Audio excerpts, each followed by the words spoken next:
L'ancienne Bourse du Travail doit-elle être transformée uniquement en lieu commercial? L'association Bourse du Travail Mémoire Vivante s'y oppose. Les décorations extérieures durant le chantier de pré-aménagement sont perçues comme une provocation. C'est méprisant par rapport aux habitants qu'on nous impose cette image devant la Bourse du Travail comme étant la seule solution possible. Associations, villes et commerçants s'accordent sur la nécessité d'un aménagement attractif dans le quartier et les idées ne manquent pas. Je pense qu'il serait utile par rapport au nombre de personnes qui habitent sur boulevard Victor Hugo un pôle d'alimentation. Une crèche ou halte-garderie et un petit supermarché. Moi, je suis ancien boxeur, c'était le temple de la boxe, l'art du travail, que ce soit du sport, culturel.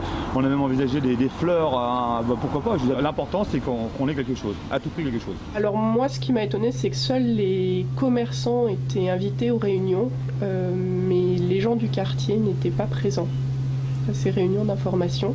L'association Mémoire Vivante déplore ce manque de consultation. Du coup, elle a édité un questionnaire à 1000 exemplaires.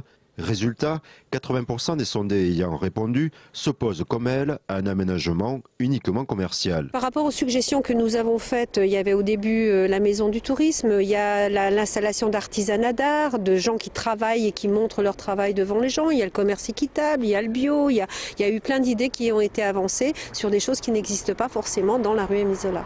À proximité de la Bourse du Travail, de nombreux locaux commerciaux sont alloués.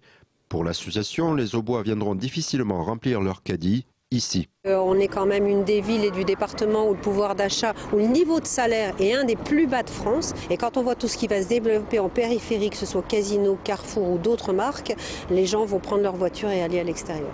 Les aménageurs commerciaux doivent présenter leur copie d'ici la fin de l'année. Les démarches du premier porteur de projet n'ayant pas abouti. Je pense que la ville veut se débarrasser de ce bâtiment parce qu'effectivement ça a un coût. Donc je pense qu'ils ont pris conscience par rapport à la population, par rapport à l'ensemble, qu'ils n'allaient pas faire de l'argent en installant des commerces. Préservation du nom Bourse du Travail et des colonnes à l'intérieur. L'association a obtenu des concessions et continue le dialogue. Mais sur le fond, celui de l'aménagement uniquement commercial, les divergences demeurent.